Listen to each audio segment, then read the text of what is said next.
You are listening to Cemetery Confessions, the world's #1 goth talk podcast.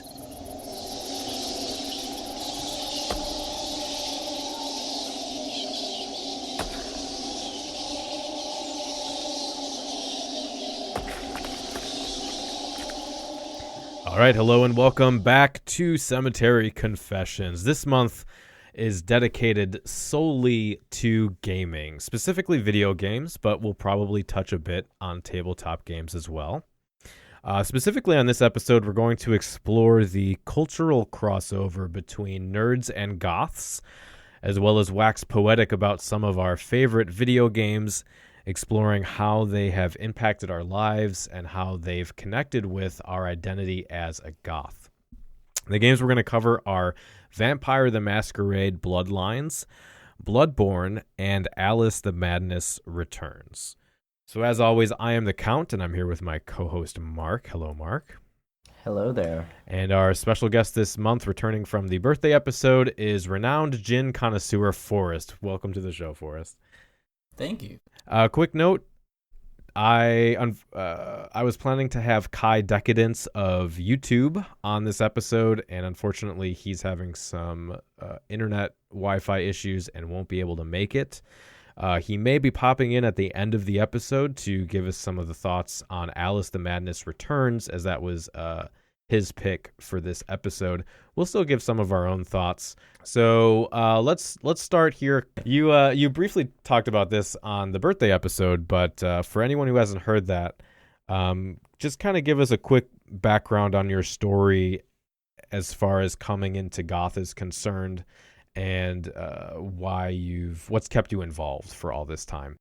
Okay, yeah, I mean, as far as like being goth, being in a goth community, I feel like that's sort of always just stemmed from the fact that, like, I mean, I was an adolescent in the 90s, and it was kind of a renaissance era for that, and Doom was out, and that's kind of a connecting factor, is like I was a weird kid who I played Doom, and I had played a bunch of Might and Magic games, and, you know, I eventually moved to Chicago. We moved back to Chicago and found the alley and all that business, and, you know, gothed it up.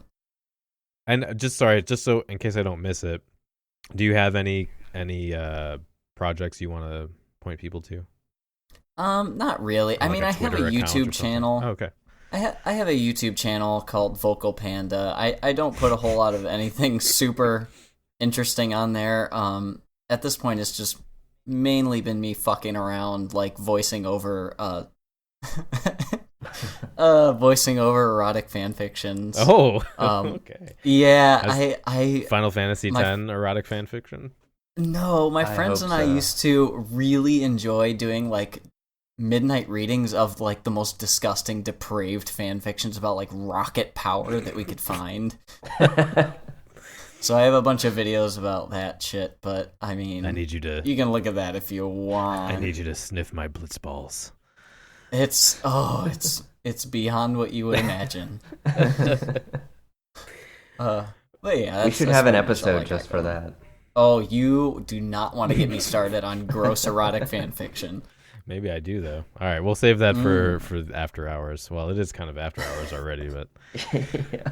Well, let's get into this then. You mentioned kind of how, you mentioned your gaming and goth experience kind of crossing over, and that's something I want to talk about in general before we get into, specifically talking about games. For me, gaming has always been an important part of my life. I can remember at a very young age, probably middle school, playing shitty DOS games on my dad's PC, and really not understanding what was going on, but really enjoying it and feeling drawn to and connected to it. And then, that playing, I played NES and SNES up until, and I got into that stuff. I like Donkey Kong Country and all those things. But I remember, I think my most pivotal, seminal gaming moment was playing Final Fantasy VII on PlayStation, letting a friend letting me borrow this, what was it, 4 or 5 disc, like a massive CD jewel case stack of games. And I'm like, wait, this is seriously one game? And playing that and just having my just blowing my mind and changing the way that I conceptualized video games.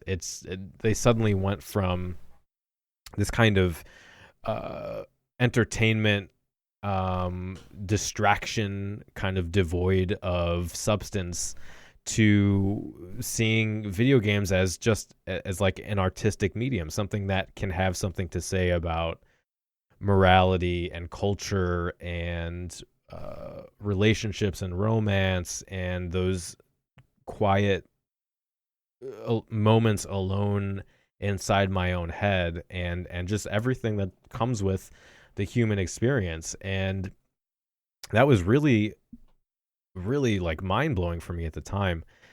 And since then, these interactive stories have just been a part of my life and part of who I am, and they've played a role in the relationships I form, the people I've bonded with, the communities that I'm a part of, and even sometimes the way that I view the world. I think most recently, probably Hellblade: Senua's Sacrifice had a role in that, and I talked about that in a previous episode. But for Forrest and Mark, I want to know what your guys' kind of story is, as far as, before we even get into the interaction between goth and gaming. What's your kind of gaming history? Where did you start, and did you have one of those moments where or one of those games that changed the way that you looked at what games could do?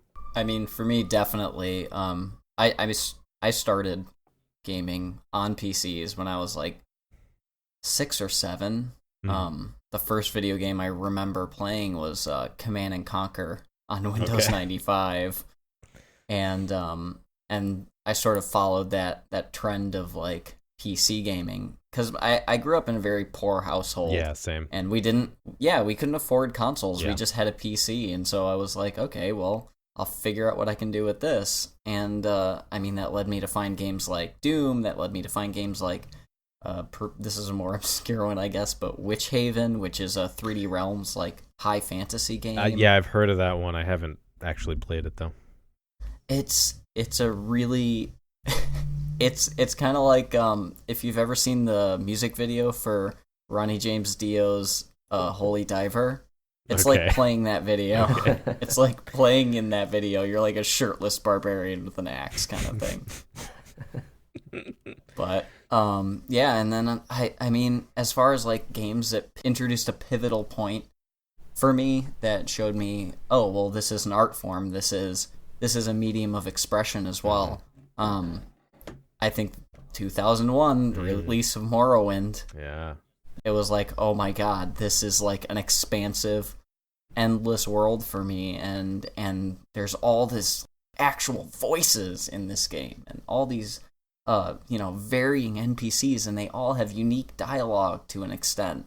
Yeah. It's just it was so mind blowing for me that I was like, oh, I'm hooked. I have to keep going with this.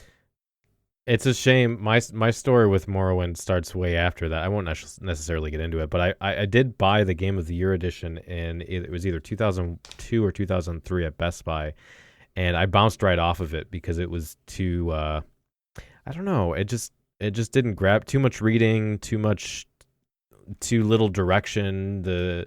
I didn't understand how the like quest system worked, and yeah. I did eventually come back to that game and was able to appreciate it, but that's definitely one of those wow moments. I actually had a very similar experience with Morrowind.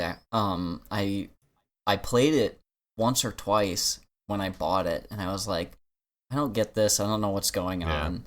And then again, comes back to I was a poor kid.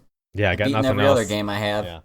So I got to play Morrowind, and I started playing it. And once I figured out, basically how the combat worked and how the quest system worked. Honestly, the big thing was once I discovered traveling on the Silt Striders and fast traveling to other towns, I was like, oh my god, this is a huge world. Holy shit, what am I doing? Yeah, especially combat early on. It's like slapping someone with a wet noodle just over and over and over and over. Well, this is going to be how it is the whole game? Like, what? It's like having cerebral palsy and trying to hit someone with a bat. I mean, eventually you're gonna hit somebody, but It's gonna take a while. for them, it's gonna take a while. I mean, you know. What about you, Mark? I actually don't know if I've ever talked to you about how much of a gamer you are. Yeah, I mean, I wouldn't say I'm as much of a gamer now, but growing up, I was a die-hard Nintendo kid. Oh yeah. Like I started All the good with ones Game are. Boy. Yeah, and then an NES, then a Super NES, and going back to a singular game that kind of changed my whole perspective on video games was Super Mario 64. Because that was the first time that, because I never had a PlayStation, but I remember going into Toys R Us, rest in peace, seeing. I was just there today. Their sales are that's- still only 15% off. I'm like, what? Why? Yeah, You're them. marked up like 30%. I'm gonna spend 15% off and still overpay. Yeah, I remember going in there and seeing just that game on display, and it's just like, for the first time, video games had gone beyond, I guess, like 2D sprites that had pretty much been the standards. And all of a sudden, it was just, I was immersed in this three-dimensional world where you could just, look around and see things like trees and a sky. And it was like, I was so immersed in it that I could almost feel like the wind, rustling against my hair or something like that. It was just that amazing of an experience. Yeah, well, we had that on PC way before, so I was a very poor kid. We didn't even have a PC in our house until like 98 or something like that. Oh yeah, well, my cousin donated me a Philips CDI, so Oh my god. We're gonna have that's a pour something off. for Is that another what's happening? time. I cut off my arm because I needed the money. I have a very specific memory of Mario 64 going into, I don't remember if it was Target or what store it was, Walmart maybe, and they had a display, same kind of thing, and my mom basically left me there while she went off shopping. And when she came back, I had this moment where there's a little lake with a waterfall outside the castle, and I spent most of my time just swimming in it. And when she came back, I was like, Mom, look at this water, it looks real, oh my god. And I remember having this massive I was so impressed and so blown away by how realistic the water looked. And We're so spoiled if you look now. at it now, it looks like shite, but it At was the time, amazing. though, Yeah. oh my god. So Well, go ahead. Oh, I was just gonna say that's always how it goes, though. If you look at anything from 5 years ago, even now, because technology ages like bananas. Well, Crisis so. still looks good. Yeah, that's true, but Crisis is kind of a unique thing. Yeah. All right. Well, let's briefly talk about how we interact with, or the relationship between our identities as a goth and a nerd. I think we all kind of consider ourselves a part of both of those groups. So, for you guys personally, how do you see that interaction? Are they just two different parts of the whole of like you as a person, or do you view them as two different communities with different, things that they value, or with different parts that cross over? How's that for you? I think the point at which they cross over is the escapism. Is like in nerd culture, there's a heavy, I guess, emphasis on like science fiction and fantasy, and I think goth, I guess, as a culture is almost it has kind of escapist qualities to it. It's leaving the mundane world behind and entering this, other world of possibilities and romance and dark aesthetics. And I think it's just the escapism. I think that's where they intersect. And I mean, I could be wrong, but that was my first guess when I thought of the two. Well, I mean, I guess no opinion on that could really be wrong. Right? But, Yeah. I mean, I mean personally, the crossover for me, is sort of the shunned society. It's and I at this point. I thought that more that way when I was younger about like, oh, shunned, outcast, all that kind of stuff. Yeah. But the more I look into it, the more I'm like, it's just kind of another sect of a different group set, you know. And again, like the older I get, the more I realize how often group sets interact with one another and cross over with one another. But Yeah. for me, it was more that, especially growing up as being a teenager, I think. A lot of us felt, oh, I am in the outcast group. Mm-hmm. I am in this group of people who likes to spend a lot of time alone playing video games. Well, so do these goth people. These goth people sure like to spend a lot of time alone doing whatever it is they do. Mm. Why don't I just gravitate towards them? Yeah. And, you create friends that way. Of course, when I was in high school, if you weren't into sports, then you were pretty much an outcast by default. See, I was homeschooled. I'm unique to this. Yeah, that I was also very much into listening to a lot of songs about how, oh, everybody hates me and I'm an outcast, but I'm cool, and that was part of what I connected with, I guess. I came to I don't know, early on those two identities were still kind of distinct for me. I had, in high school specifically, I guess, I had friends I sat with that I would talk about video games and nerd stuff, and then I had friends I would hang out with that were into Marilyn Manson and the occult and things like that, and they never really crossed over, but they were both very much a part of me. Getting those two together, getting that kind of subgroup of two different subgroups together has always been really special. When I was going to conventions, if I ever saw a goth at like a nerd convention, it was always like we would immediately connect, because you have that double, two important parts of yourself meeting. Yeah. It's interesting though, the whole outcast thing, because nerd culture has blown up so much in the last 10 years and becomes basically part of pop culture. Which, I'll be honest, on a certain level, I resent. Which, I mean, I feel like it's kind of a stupid thing to resent it, but it's like I spent so much time as a little dorky outcast that nobody liked, that it's irritating on a certain level. That, it's like, oh well, we're all gamers now. Look at how gamer we are. And I mean, at the same time, it's like I'm glad that people.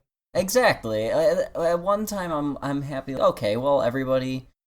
People aren't being put down and discriminated against for this now. But at the same time, it's like, man, I went through trials for this shit. Yeah. And now it's popular. I mean, I hear that from nerds our age and back to the 80s, when they were messing with computers and stuff like that. And a lot of the same complaints about how it's, the people who were beating us up are now the same ones that are going to gaming conventions and being part of nerd culture and stuff like that. And I get, it's interesting because there is some crossover between goth complaints about fashion being used in mainstream realms for either Hot Topic or Killstar or wherever, and nerds. But with nerd culture, it's much more extreme because it really has been absorbed. I mean, you could go to something like Gen Con or some of the more niche nerd conventions and stuff like that, and you still get the hardcore people. And actually, the tabletop gamers aren't fans of the video game group, because they're like, oh, we were playing games before you even had video games, and that's not, you're not a real gamer, you don't roll dice, So okay, I rolled my dice, okay. It's interesting to see the crossover between nerd culture complaints about appropriation and goths being frustrated, but that's not what this episode is about. But Mark, you did touch on something that I wanted to talk about too, because that also resonates with me, and it's this idea of goth culture having fantasy elements. The like what you would see with Gothic literature, you have this, you're creating your own world where you have this sense of the uncanny, the romanticized, anachronistic elements that you use to add whimsy and mysticism and the arcane to your daily life. And it also, and so that gets constructed through goth ritual and through this kind of goth lens of things. And you end up with this fantastical kind of fantasy lineage, this family lineage of the past that is mystical and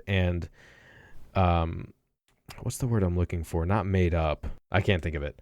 But basically this fantasy lineage. And you see that coming into gaming, the same thing. It's partly escapism, partly creating a world that's more exciting and interesting than the real world. And for me, those two things really did connect.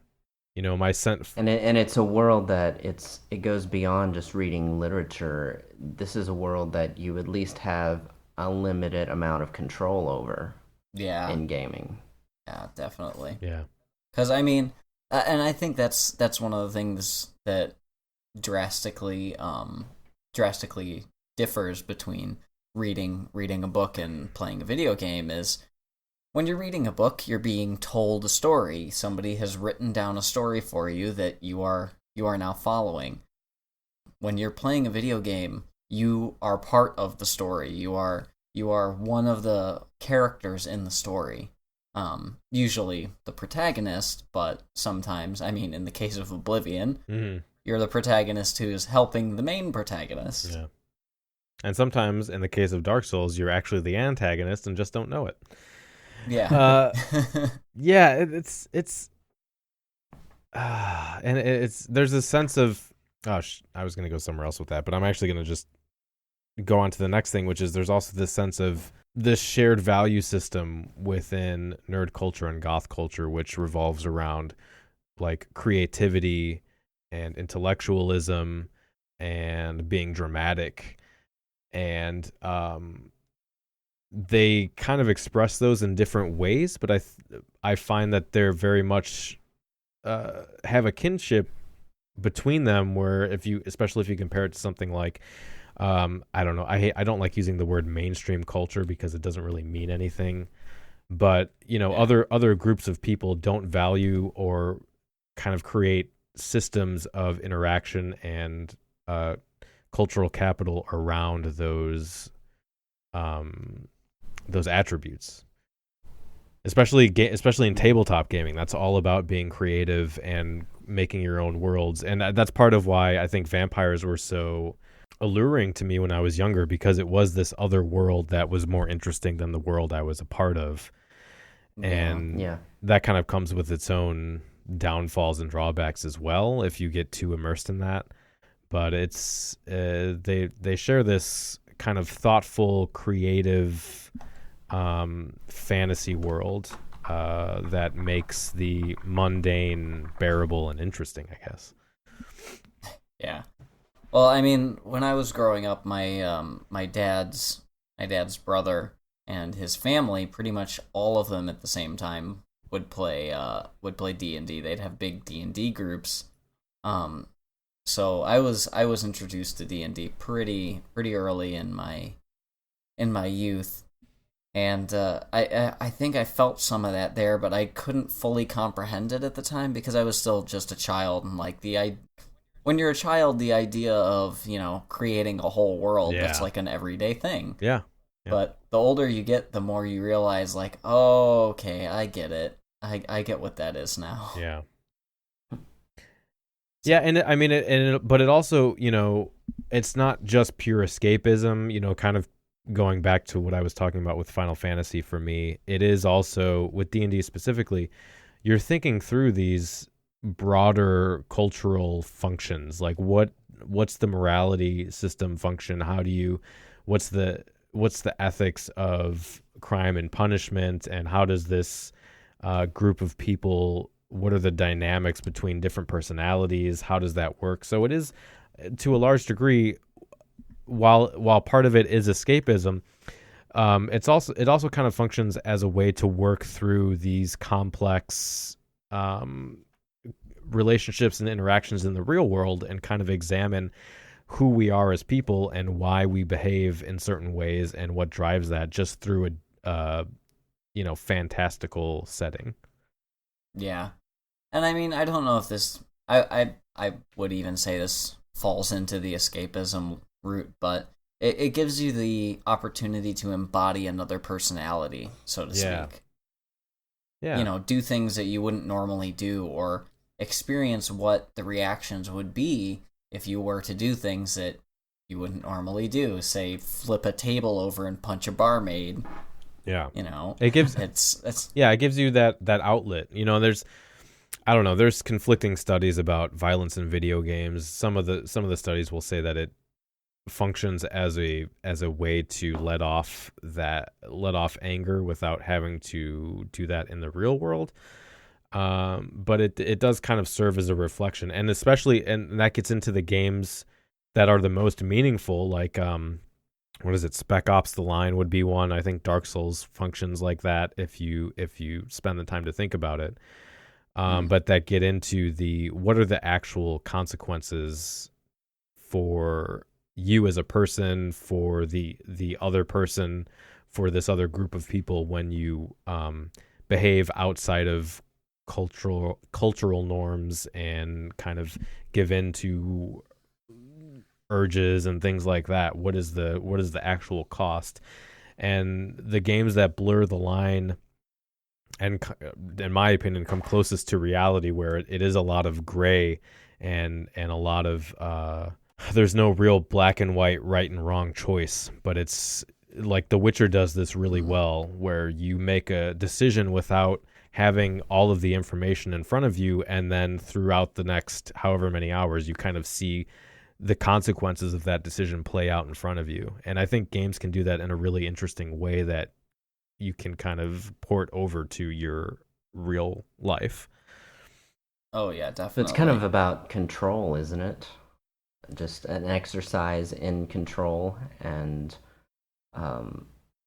like you said, experiencing the consequences of certain decisions, but having the power to make those decisions, whereas you normally wouldn't have that power in the real world. It can be, yeah. I have seen some interesting YouTube videos around Dark Souls and depression, and how some people have said that they are drawn to Dark Souls as a escape from depression because it rewards hard work, that you can basically know if you put in the time and the effort, you will get rewarded for it, whereas in the real world, that's not necessarily the case.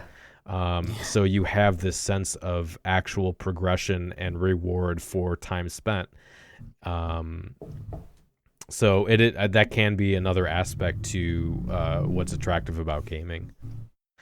Yeah. Well, and then you have assholes like me who decide that it's funny to get your account banned because cheat engine is a hilarious thing to use. Never pick up items that someone else drops. Did you miss me? Judging by the way the board's lit up, I'd say you couldn't live without me. You make me feel so desirable, L.A.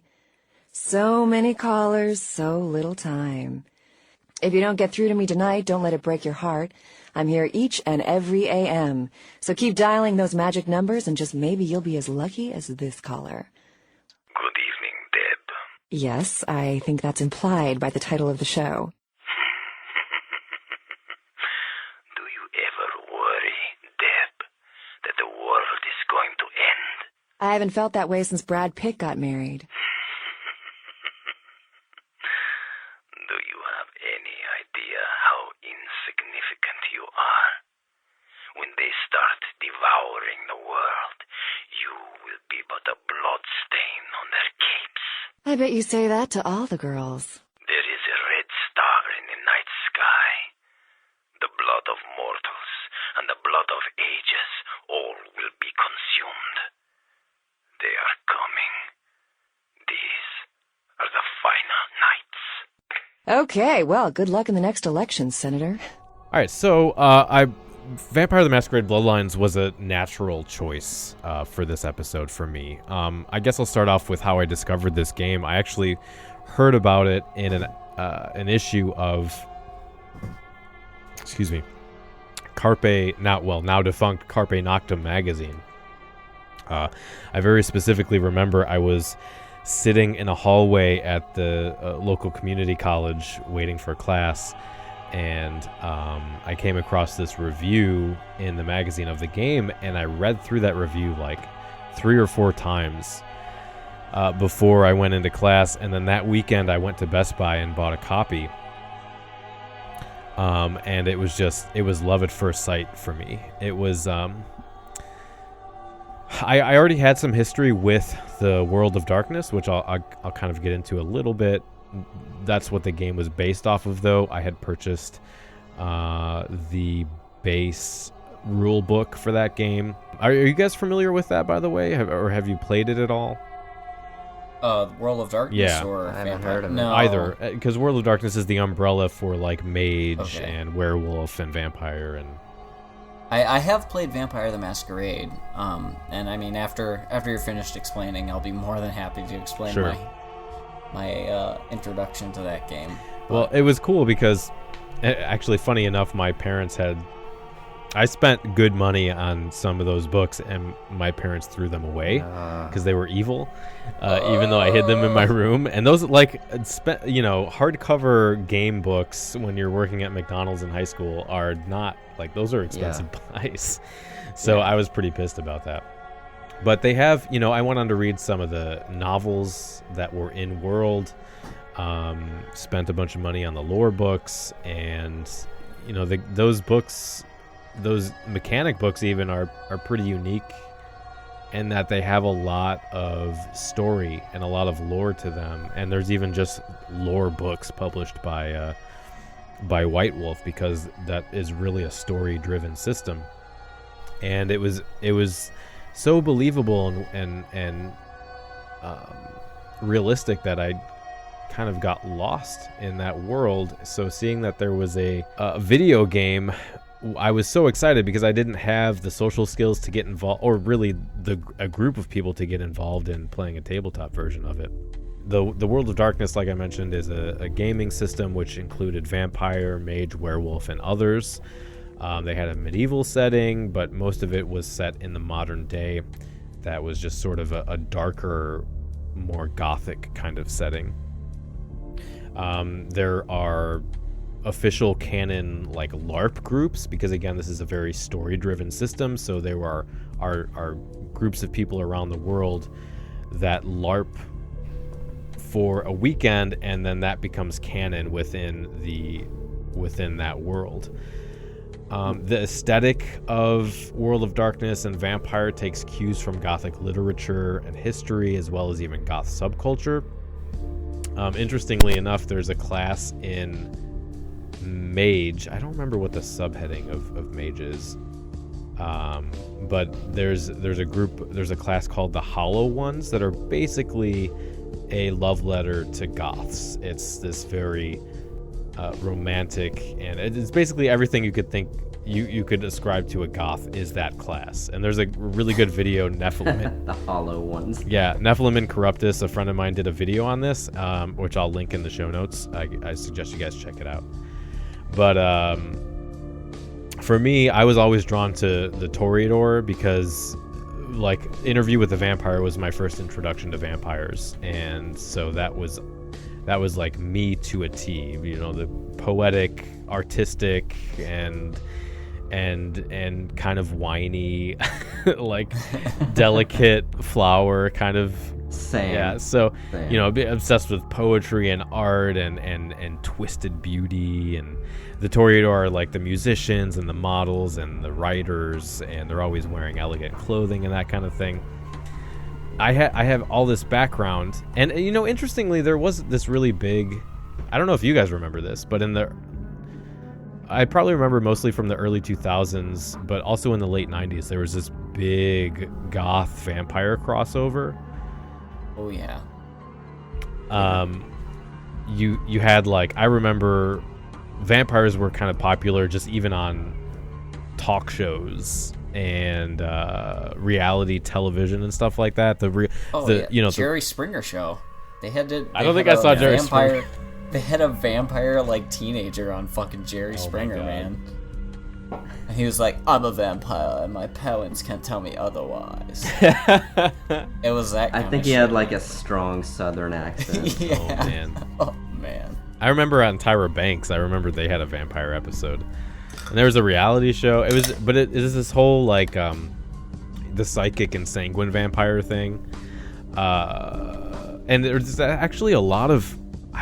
I was young, but I mean, I remember a lot of crossover happening in online communities, and I assume in the clubs, which led to this weird, like conflation of the like secret real life vampire sex with goth culture, and I was seeing posts online about vampire enclaves and these rules and things, and people in goth forums, and I remember getting really confused but seeing those two kind of put together, and all the vampires that were on TV were dressed in like Victorian goth clothing, and it was weird for a while. You mean Friday night? Yeah. But did you? I don't know. Did you guys run? I don't know how your interactions in person or online was. Did you see any of those? Because I was super vampire obsessed, so it was all one big thing for me. You know, I wasn't really vampire. Okay, so just a little bit of background. I come from a very biker rock dad background. Okay. So like that's kind of one of the ways I ended up getting into goth culture as well. So I'd never really got into the super like elegant and like aristocratic sort of vampire. You're a bruja attitude. You're a bruja clan. I sure I'm not familiar with the terminology. Those are the bikers. Those are the bikers, basically. Oh, like rough and tumble, leather jacket. Okay. Yeah. Tough guys. Yeah, you're a tough guy. Yeah, I'm a 5'9", 110-pound tough guy. But yeah, I mean, like that was never really my aesthetic. But I mean, you know, I think we all hung out on Vampire Freaks at least once or twice, and I experienced a lot of that through there, and that's actually, I mean, coming back around, that's how I found out about Vampire the Masquerade, was on Vampire Freaks.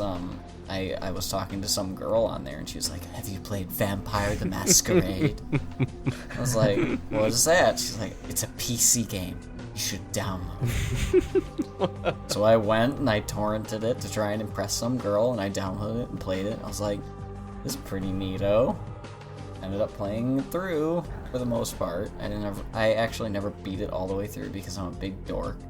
But anyway, there was a lot of I spent a lot of time in vampire and goth message boards, like private messaging people, and I didn't understand. This is probably like freshman sophomore year.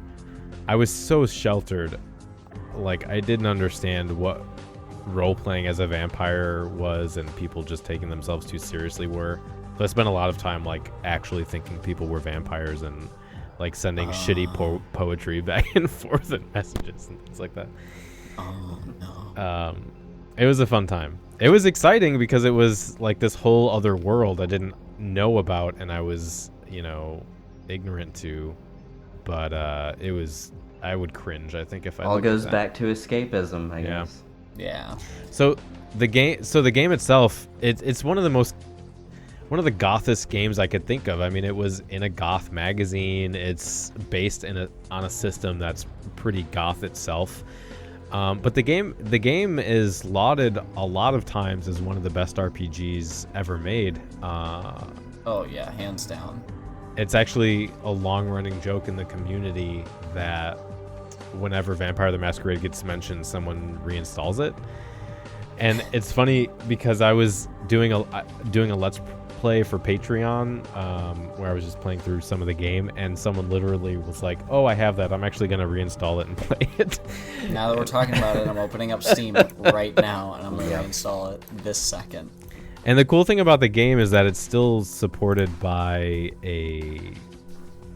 fans who are making mods and patches and things like that, which has kept it interesting because most of my replays have had something different, some kind of different mod or patch that how else are you going to get new clothes? Yeah. Well, even like really big changes to the game, like that massively changed the basic mechanics of the game. Yeah, definitely. Which is pretty cool. And it kind of sucks because the game was released in an unfinished state, basically. It was put up by Troika Games. I don't remember who the parent company was, but they forced them to push it out before it was ready because it had been in production for so long. And it was pretty broken. And it came out at the same time as Half-Life 2. And Half-Life 2 was like changed the landscape of gaming. So nobody paid attention to Vampire the Masquerade except for the Goths, basically. And unfortunately, that kind of, because the sales were so bad, they disassembled the studio. And it's kind of, it's interesting. This system, just a few years ago, they tried to make a World of Darkness MMO, and the same kind of thing happened where it was in production for too long. They weren't making any money, and then everyone had been so excited for this thing to happen, and it just dissipated. Well, I would argue that's an entire another podcast you could go through, is the pressure put on video game creators to just pump something out that ends up making them create something that's half-assed. So yeah. But I mean, the game was made by a lot of the people who did the first Fallout game, I think, is who made this game, which is why it's so good. Yeah.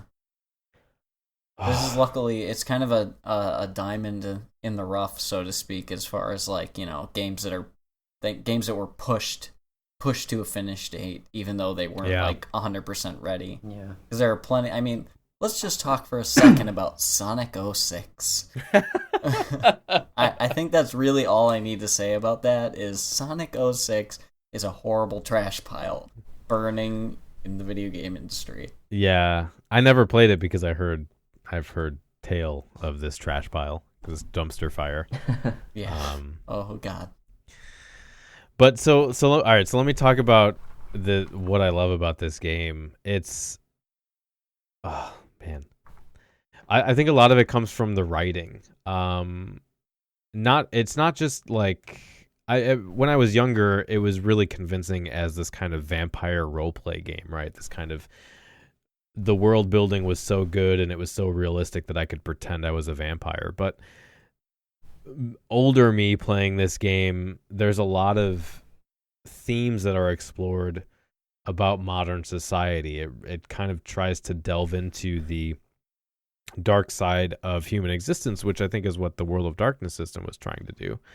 But it also includes this really great absurdity and levity that also comes along with the human experience.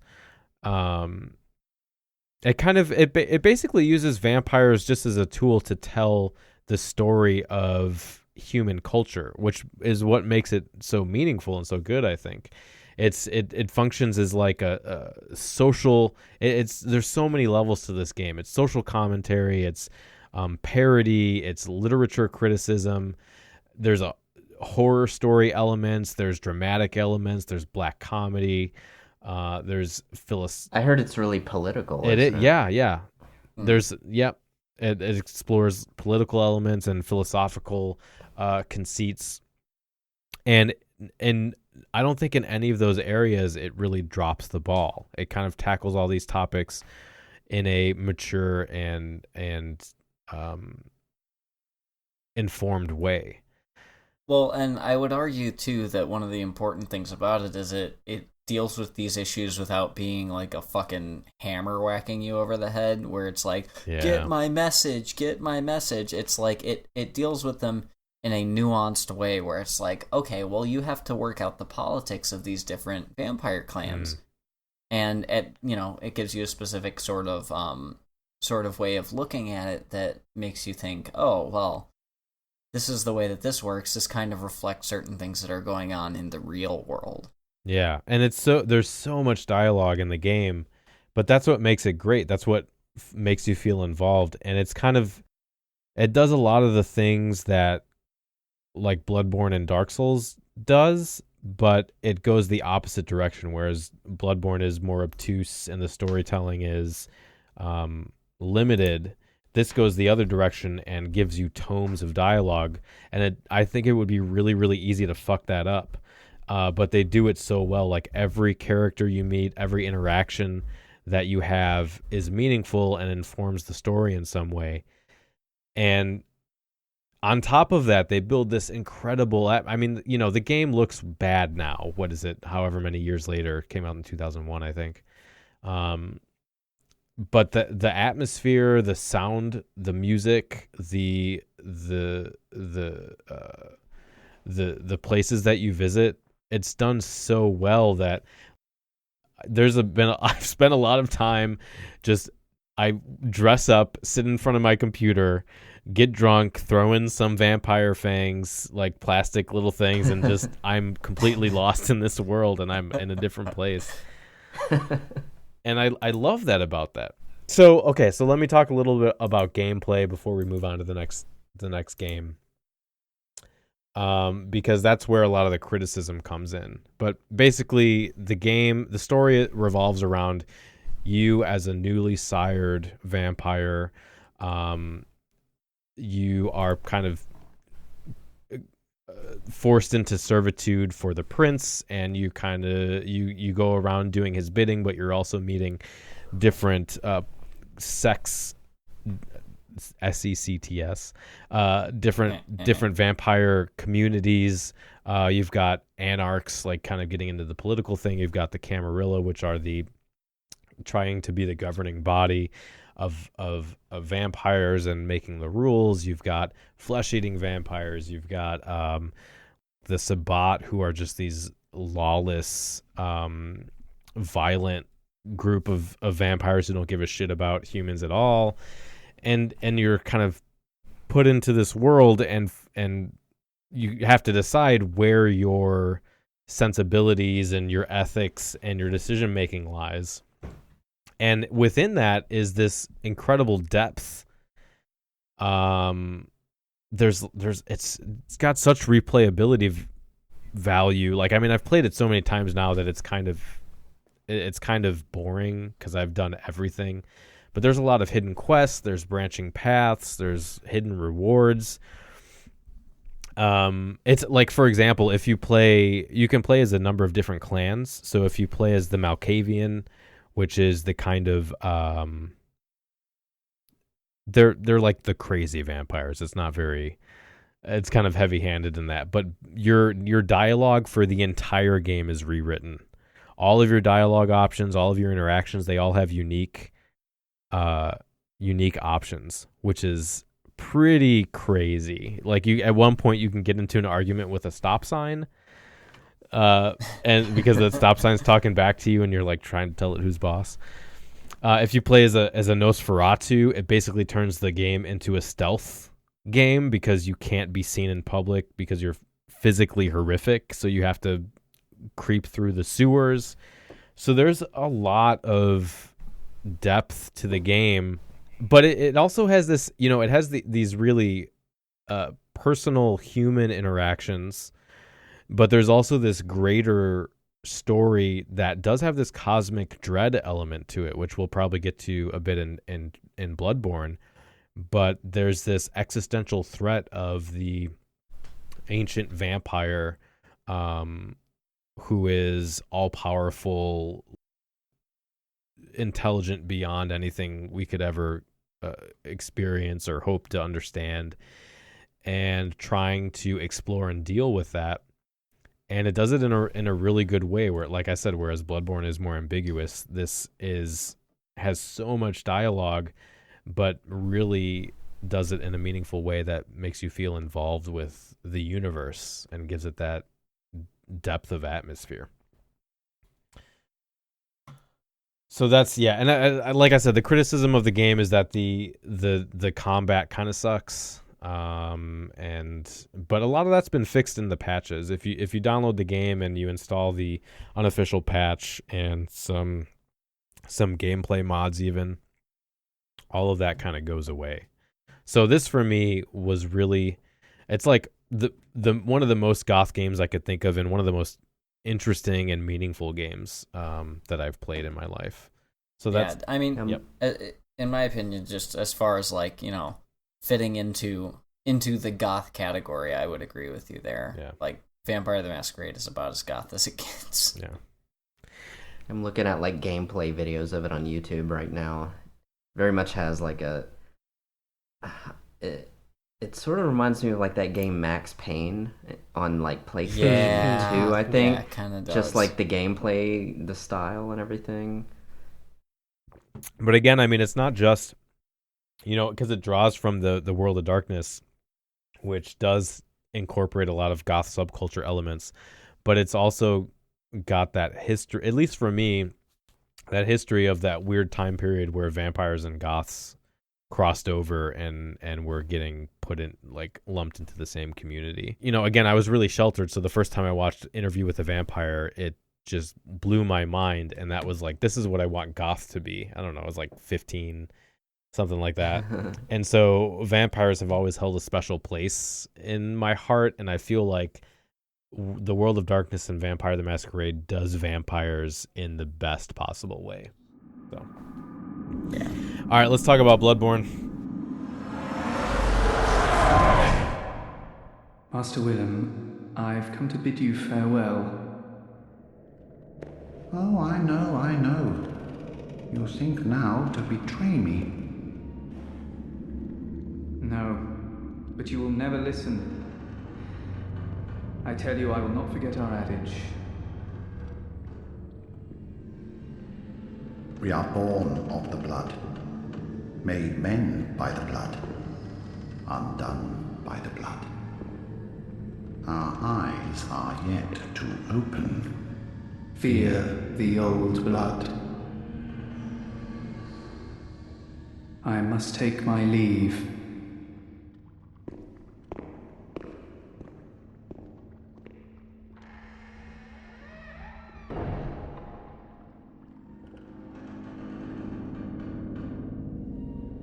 By the gods, fear it, Lawrence.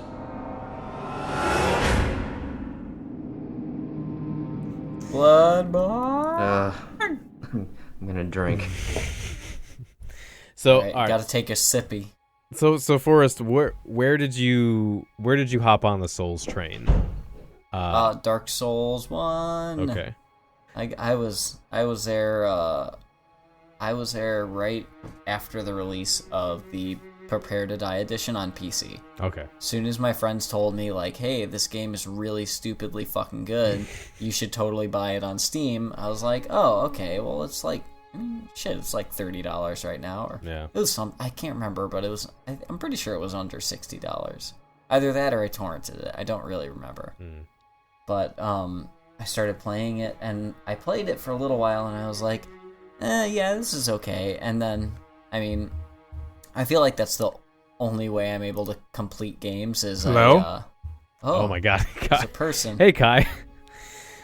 Hello, Kai. Can you hear me? Can you hear anything? Oh boy. Crashing the party. Oh. Uh-oh.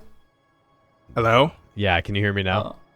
Oh, yeah, I can hear you. There we go. Okay. We were going to jump into Bloodborne, but since you're here now, why don't you give us a little background about your... I guess we're talking about two things today. So your kind of introduction to goth culture and what drew you to that. And then secondarily, your introduction to gaming and what kind of, if you had a seminal game that kind of changed the way you looked at games, or even how gaming culture and goth culture interact for you as a person. Okay, I'll try. Yeah, it's a big question. I've always been into the darkly inclined since I was a young age, like most people in the subculture. But Yeah. when I was about 16, I wanted to try to see what the subculture was really about because, I heard about all the misconceptions of it, like, Marilyn Manson and metal and all that other stuff. So I wanted to see what it really was about. And so I remember I just took to the internet, used Last.fm to, like, check down some goth bands, and I didn't really like it at first, like, at least, because I think I first heard of Baja's first, and I was not really feeling their sound.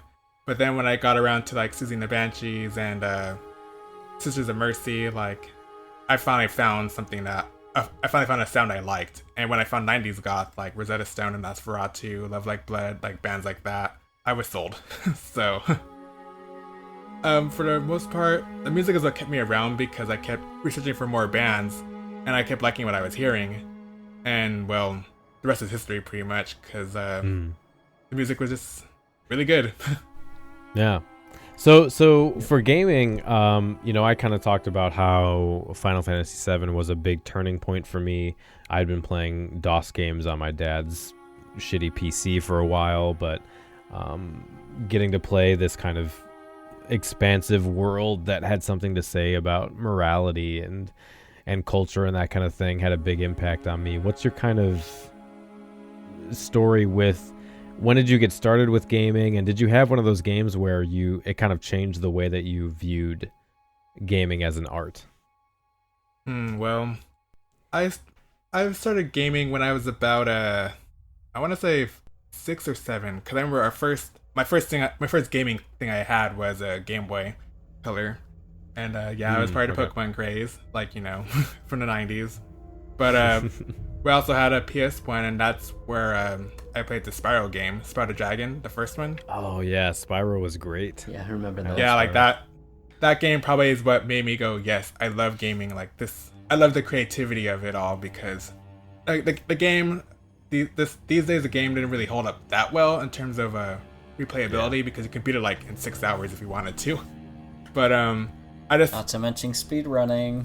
Yeah, that too. The thing that stuck with me the most of that game is just all the creativity that went into it. Like, all the resources that Insomniac Games used for it to make the worlds pop, with all the colors and stuff. And, I don't know, yeah, like, that's probably the first game that comes to mind that made me go, yes, gaming is for me, I want to play more. And, I tend to just stick with, platformers, like 3D platformers specifically, but I also play other games like fighting games like Tekken and what else is there? Mortal Kombat, and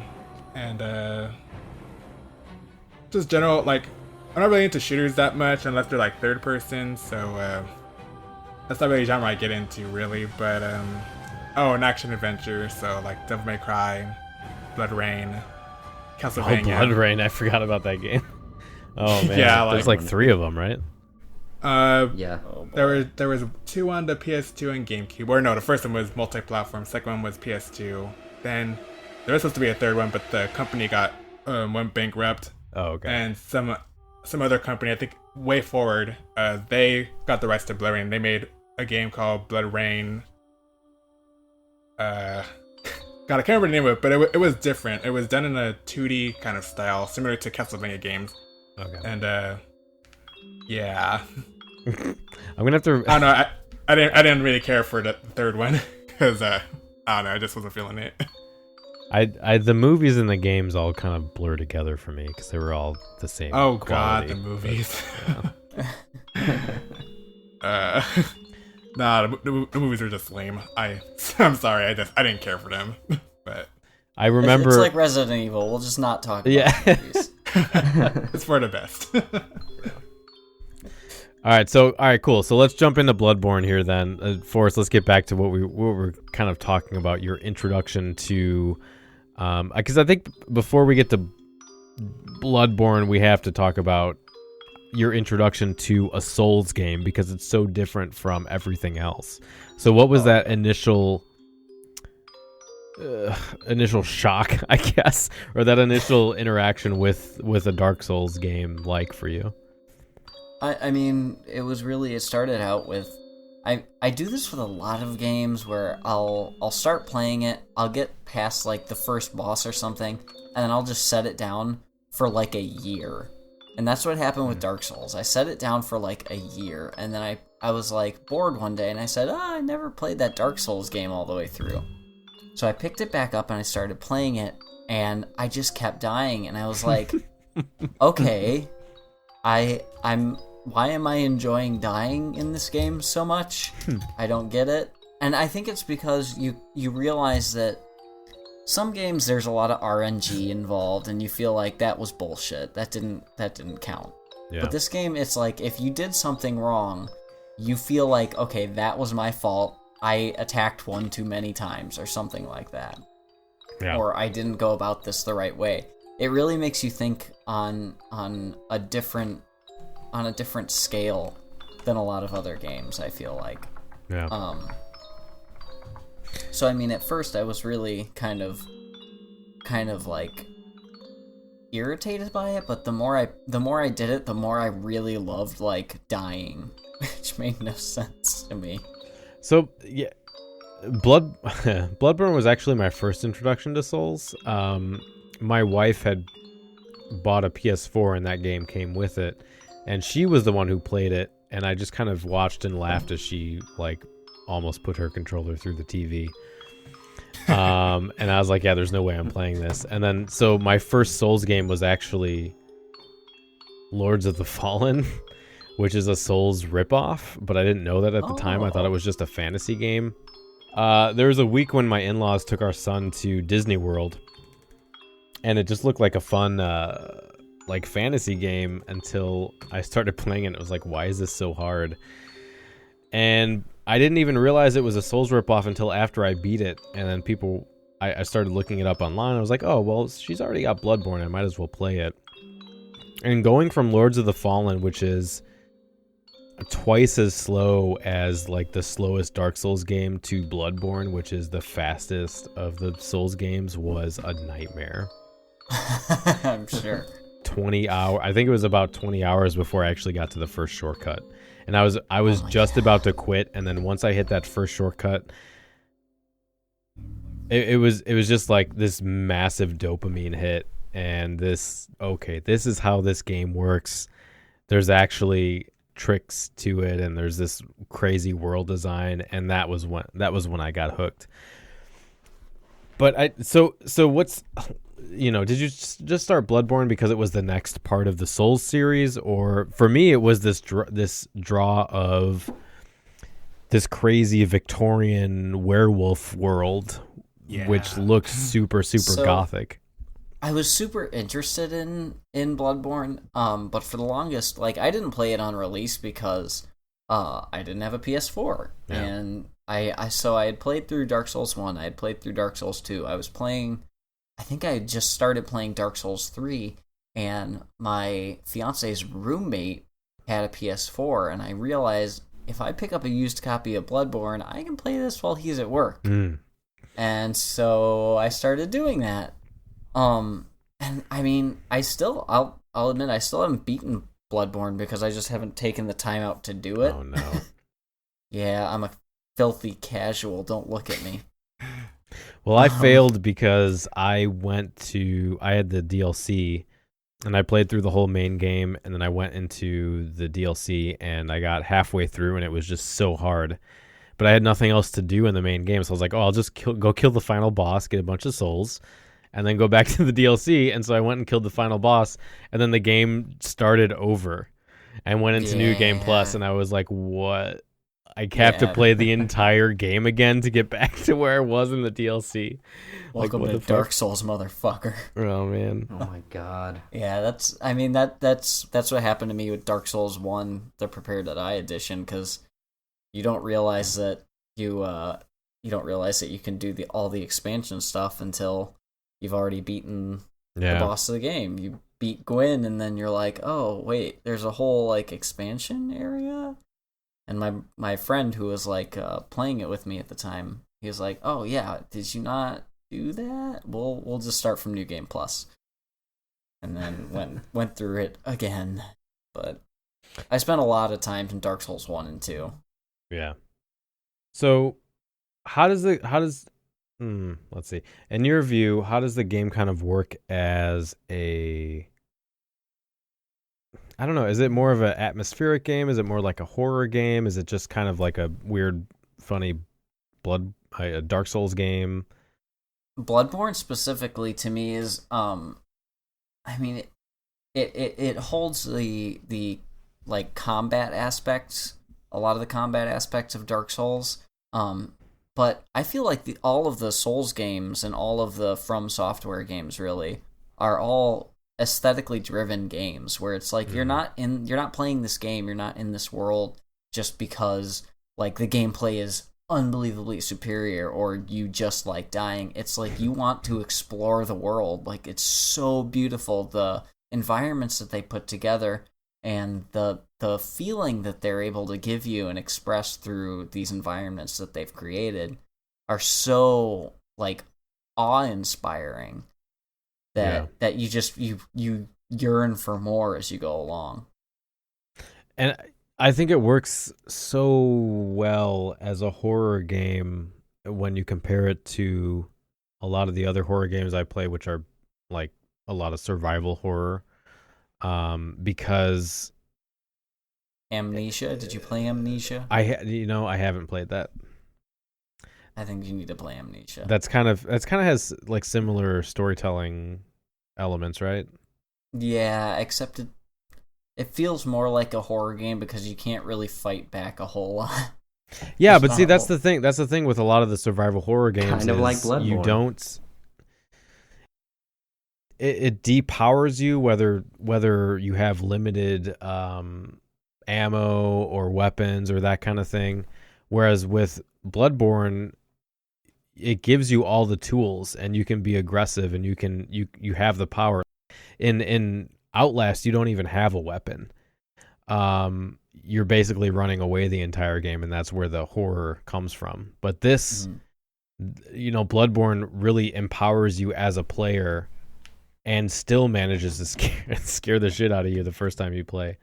Well, I mean, I would argue it's scarier to be fully equipped and know that you're still in danger than just having to constantly run. Because if you have to run and you have nothing to fight back with, then all you can do is run. But if you know you have to stand and fight at some point, that's even scarier because you're like, oh shit, I have to turn around and fight this fucking thing. Yeah. Were you familiar with Lovecraft at all before you played this game? I was familiar with Lovecraft. I had read Call of Cthulhu, years and years and years ago when Kindles first came out. Yeah, that was a thing for a while. Yeah, so I read it. I read Call of Cthulhu way back then. And I was definitely familiar with the Lovecraftian aesthetic, but fully experiencing, and I mean, obviously, being in goth culture in the middle of downtown Chicago, you kind of get a feel for that aesthetic regardlessly.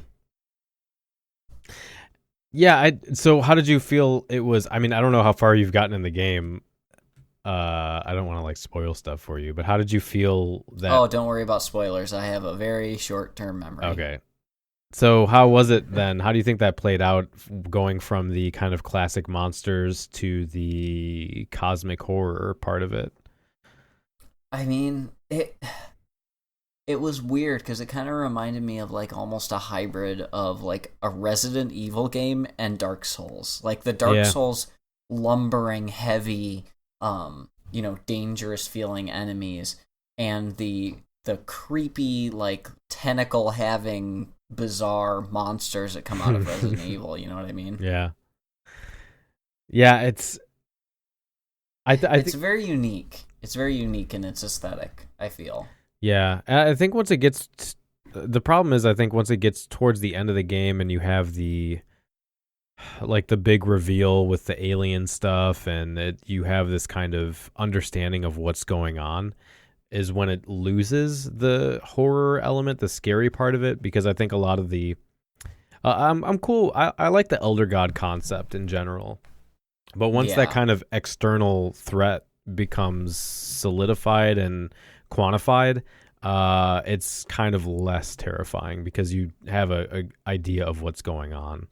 Right. There's something creepier about not knowing, about knowing that something has just always been and will always be than like knowing it came from space. So what's your and I mean you can talk about Dark Souls if you're not as familiar with Bloodborne, but what's your kind of,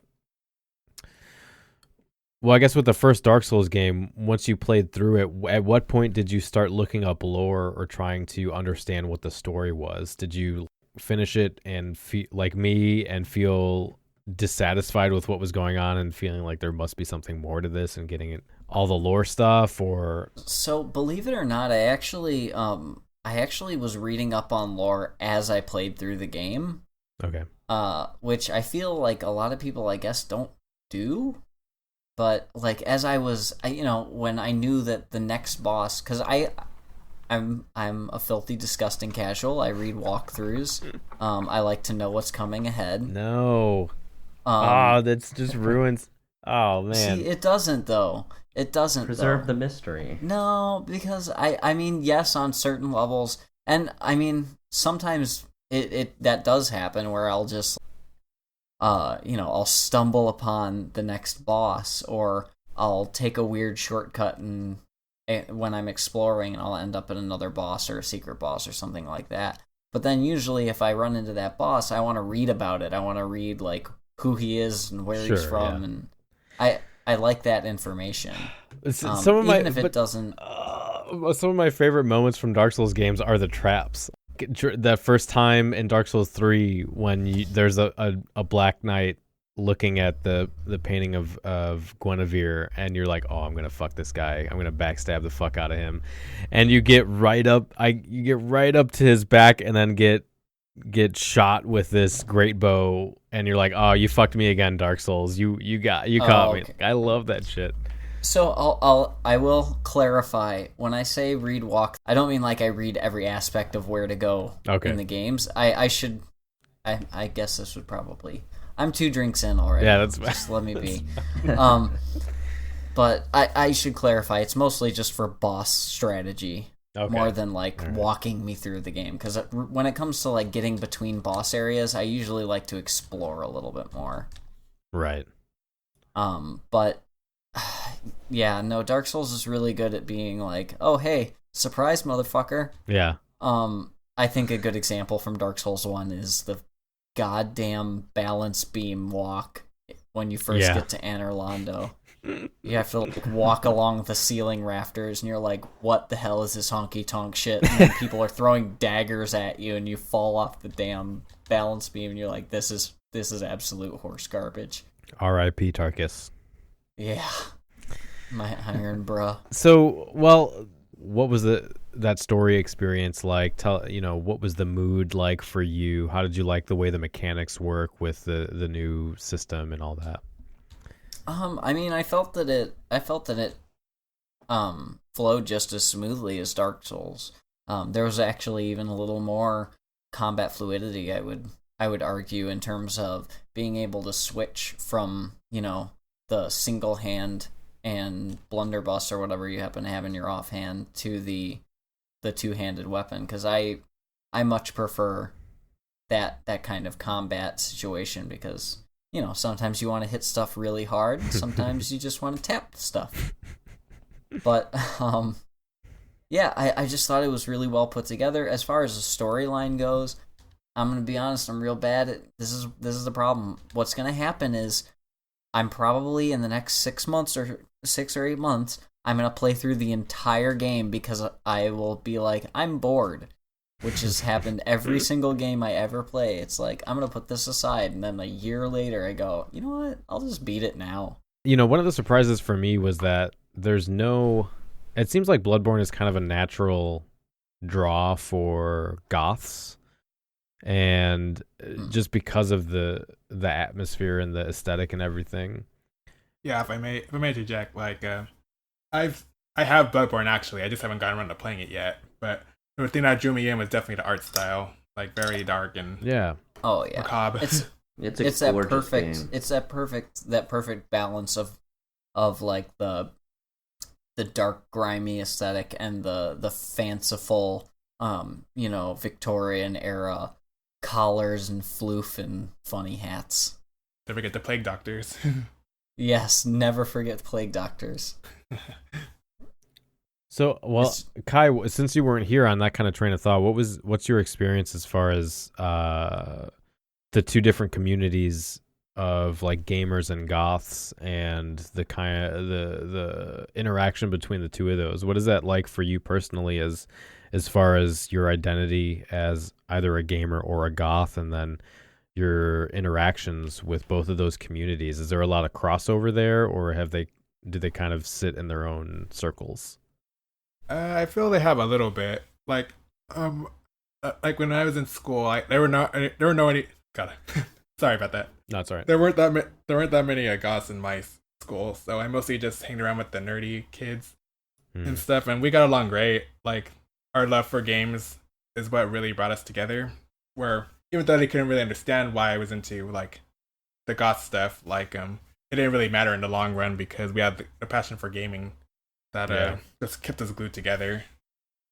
So I'd say my experience with them has been positive. I think that there can be some community together, to a degree, as far as like, because in school, like, we're kind of the more ostracized people, and yeah, I don't know. That's my experience with it. Yeah. Forrest, are you gonna get the remaster of Dark Souls? Oh God, is that even a question? Come on now. Well, I mean, some Dark Souls fans are kind of pissed because now that the footage of the remasters come out, they're saying that the PC modded version is actually better.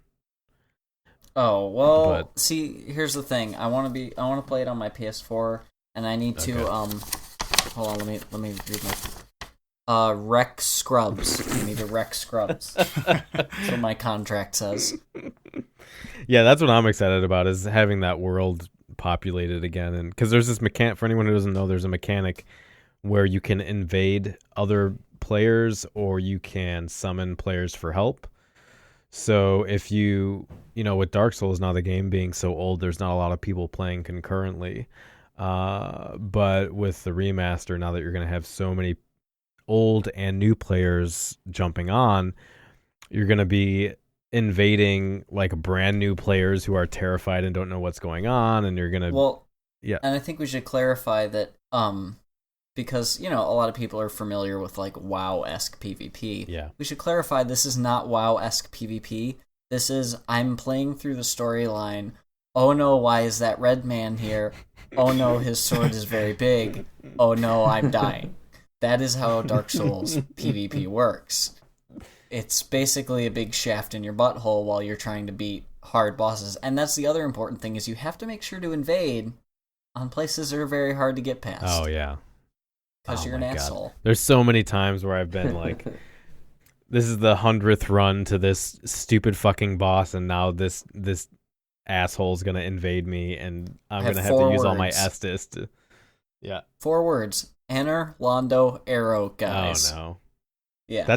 I haven't been invaded there, but that would be a nightmare. That's actually impressive. You're just better off going hollow and getting past that place. Yeah. Because it's absolutely the worst place to be invaded, but it's so fun to invade there. All right, well, since we're short on time here, we can move on to Alice. Is there anything you want to talk about as far as Bloodborne or Dark Souls is concerned? I would just remind anybody who looks to get into that community that they really need to make sure that they get good before they start playing. No, don't listen. And make sure they don't have high blood pressure. That too.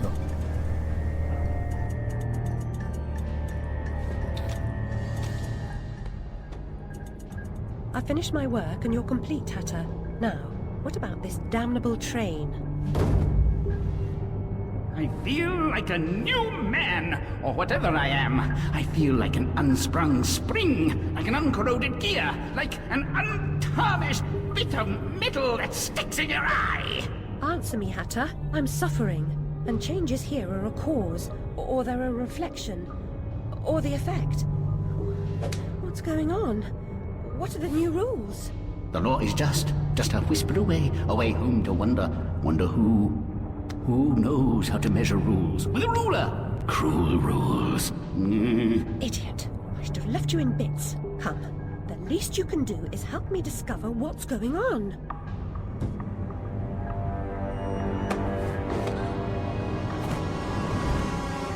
Alright, so Alice the Madness returns. God, I remember how anticipated this game was before it came out, because American McGee's Alice came out in, I think it was 2000. I played it. 2000. I played it like 3 to 4 years after that. But this was one of those games where it was something I had never experienced before, and I fell in love with this like unsettling, uncanny, creepy, surreal atmosphere. And it was probably the first game I played with some hardcore violence in it. Really now? And yeah, I grew up very sheltered, so it was another eye opener for me as to what you could do in a video game. So I was pretty excited when they announced that this game was coming out. And I don't know, I've got some thoughts on it. I broke my thoughts down into like 3 different things, 3 different elements of the game. But Kai, if you want to talk a little about your experience with the game and what you thought of it, and the story and the atmosphere and all that kind of stuff. It's funny because with Alice, I actually didn't play the first one, but I remember, and I don't think I would have heard of it until I heard it from my friend, because a friend told me about there's a game called Alice, American McGee's Alice, and he was like saying how it's like a creepier, twisted version of Alice in Wonderland. And I was like, really? I never heard of this game. So I know it was one of those games that flew under the radar, so to speak, because it didn't get really popular from what I heard. And I didn't find out about it, or I didn't research about it until I heard Masquerade is coming out. And I was like, oh, I guess I should read up on the lore of Alice before I play this game. I was really drawn to the dark twistedness of it all, like the Red Queen and her castle and all that good stuff. And when I finally got around to playing Mass Returns, probably I think 2 years after it came out, I won't lie, like, I know you guys are talking about like, you know, like being spoiled and stuff, but I spoiled myself to death with that game. Because I read up on so much information about the game before I actually played it, because I was just so interested in it. So I kind of already knew what to expect in the game by the time I got around to playing it, but it still was worth the experience. And like I said, the story was just not something I've experienced in a game before, because I guess I'm kind of sheltered myself with game stories too.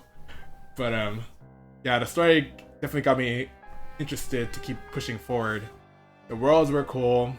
I liked Alice as a character, and I noticed that compared to the first game, the game didn't feel as creepy as that one, if that makes any sense. Yeah. Like, I felt like it was a little more, I guess because it's trying to be more action-based, so I guess that's why it didn't feel that way, because it's more combat-heavy. But still, I think it had a somewhat good medium. I would have preferred if they actually kept the creepiness, but I guess you can't have it all. Yeah. But so I want to get into the story here a little bit. Mark, do you have anything to say about this game? I know you have to leave real quick, so if you have any thoughts you want to get in. Looking at this game on YouTube, it looks amazing. Right, Tim Burton. It's only available on PC, right? It's on the PS3 too. Oh, is and it? Yeah, I was gonna say excellent 360 as well. I might have to pick up this game tomorrow. # retro gamer. I still have my PS3 hooked up. Yeah. Hey, PS3s are still useful. You can play PS1 games on those. Yeah. Oh, that's right. You can't do that on PS4. You can? Nope. Because backwards compatibility is a thing of the past because money. I don't know. Right. That was bullshit to me. Yeah, it doesn't make any sense. So I played this game when it came out, and I actually rewatched there's a 2-hour movie on YouTube. Where they put all like the cutscenes and the story elements into one thing, and I rewatched that. But it revolves around, the story itself revolves around Alice and her past trauma, and how that impacts her mind and therefore Wonderland, because those two are connected. And it's interesting because they try to explore some aspects of mental illness. But my big problem with this game, and I'll get into this in a little bit, is the story kind of takes a backseat to the gameplay. But it is an interesting story. It's set in... So you get some backstory about Alice watching her parents burn to death in their house. And then you have this...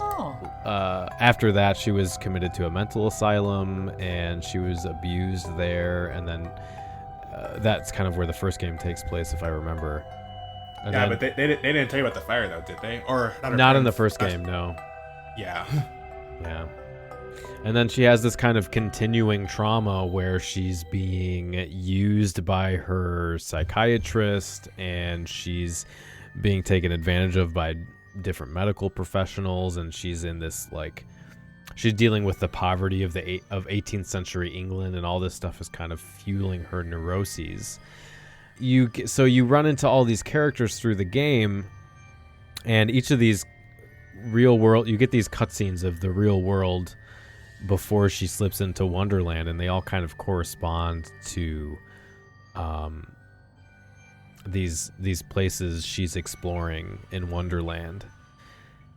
Yeah, based on things she's seen. Yeah, and there's this weird interaction between her emotional, like non-rational dream world, which is Wonderland, and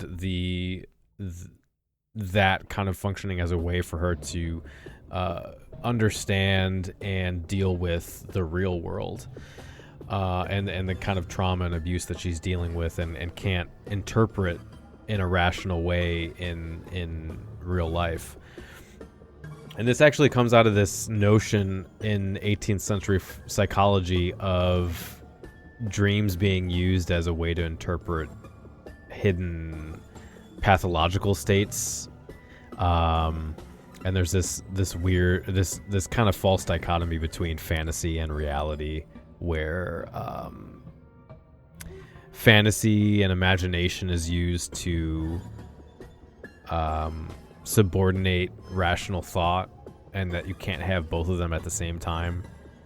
So they use that in this game, and I mean that comes out of the book, of course, the Alice in Wonderland book, but in the game they add this darker trauma element where there's because you have this like violence and abuse, and they touch on these really dark themes of like all sorts of stuff. Yeah, like prostitution, child, pedophilia, like rape, poverty, like everything. But the problem is, and I don't know, Kyle, you can tell me how you felt about it. It's not, I don't think it's so bad that it's just exploited or just used just to move the story along, but there's not much more depth to it other than the connection between real life and Wonderland as a way to deal with trauma. I don't feel like there's too much more depth to it than that. Yeah, I think I can agree with that. I think part of the reason why I was more invested into the story is because, like I said, I don't really play that many games with a story that took a turn like that. Yeah. So yeah. It definitely took me by surprise, and it made me want to just see how it plays out. But I can see how I feel at the same time it comes out of nowhere just to add more for the sake of it drama to the story. And I guess I'm just neutral on it. Like, part of me was invested, part of me just thinks that they could have went a different way, but what's done is done. Because by the end of the game, it's just I can't see them going any further now. Right. Because, yeah. I don't know. Just the way it ended is just what can I do now? Like, I think that she's okay, or she should be on the road to recovery now. Yeah. So how did you feel about the I guess talking about the art design and the atmosphere of the game, the kind of fantasy worlds that they create? Oh, I loved it. I wish that they had more, like, because there was only like, I want to say six chapters in it, right? Yeah, something like that. I was hoping that they add at least 2 more places, because I liked how they they took certain themes like the Oriental place or the Queen's Castle, and that was really beautiful. Yeah. Just for that, I think that they nailed the aesthetic perfectly there. It's just that it just feels that the worlds were a little too compact, if you know what I mean. Like I feel they could have been a little bigger, but for what the heck, I understand it was a budget game, so I mean there's only so much you can do with limitations like that, and I think they did a good job. And I don't like using this word a lot, but it's just very Tim Burton-esque. Yeah. Yeah, it is. It really is, though. And that was kind of when like Burton was really, really, really big too. Yeah. I mean, the first one got released like 2000, I want to say. 2000. Yeah, so I mean that's right around the Tim Burton renaissance of like, I'm just gonna pump out as much stuff as possible and everyone will eat it up. Yeah. Yes. For the most part, yes. Yeah, and it has like the atmosphere is great, and it does kind of the same thing that Bloodborne does with its with the dream thing, because it's this whole what's the limit, the delineation between a dream and real life, and how do those two interact with each other. And they both kind of leverage dreams as this place, this space of weirdness and surreal experience and like intense emotion driven behavior. And I think that's really interesting. Like a lot of times games don't, you can basically make anything you want in a video game, but you don't get the kind of weird combinations of stuff that you would experience in a dream, where you're not totally in control, and you have this surreal feeling. Yeah. I mean, I feel like those are, that sort of aesthetic also plays into the whole dream reality thing, is because when it comes to something like a Lovecraftian aesthetic, it is a surreal, dream-esque. It doesn't feel real, but it's just close enough to real where it feels like, am I dreaming?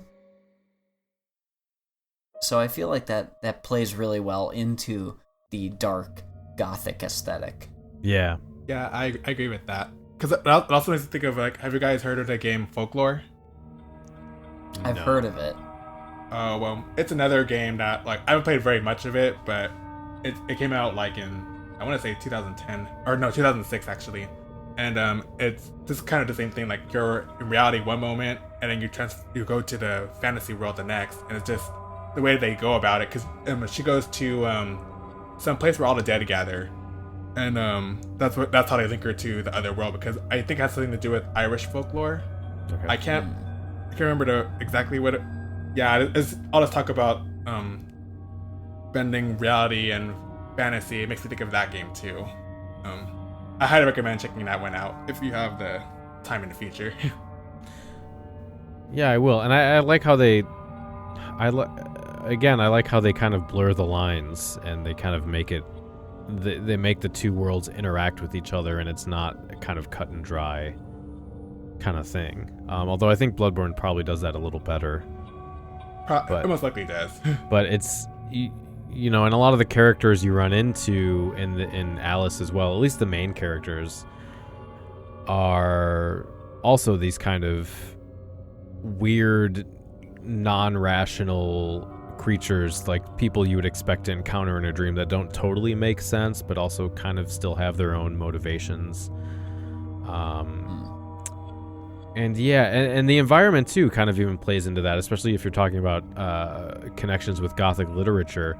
The environment itself is whimsical and kind of takes on its own character, because in some levels it kind of actively changes and tries to stop the player, and so you feel like you're not necessarily fighting against another character, you're fighting the world that you're in. And that's something you also get in dreams and in Gothic literature. Like if you look at like haunted houses and things like that, the house itself will often take on its own character. And I think that was something that did really to great effect in this game, and even Bloodborne as well, where the environment you're in is its own. If you feel like it sometimes has its own will. Yeah, it's like that feeling of like, I think we've all had those dreams. You feel like you're running, but you feel like you're running through molasses. Yeah. And there's something chasing you, but it feels like every turn you take is just like he's able to keep up with you and find a shortcut or something. And that's how those games feel. It's like, how the hell does this enemy of mine know every shortcut in this place? And meanwhile I'm running through puddles of molasses. And you're naked, and there's a snake in your butt, and there's a snake. Is that just in me, my butt. or okay? No, I mean your teeth are falling out generally. Yeah, I think a good example of that in Alice was there's a part in the game where it's before you see her. I think it was the family lawyer who had her bear. Yeah. There's a part where like she's walking as you're leaving the house. You're walking through the street. And it's starting to warp and become all weird and stuff. And because you're about to enter Dreamland again. It's just everything's starting to blur together, and it's just that part just really hit me for some reason. It was like, whoa.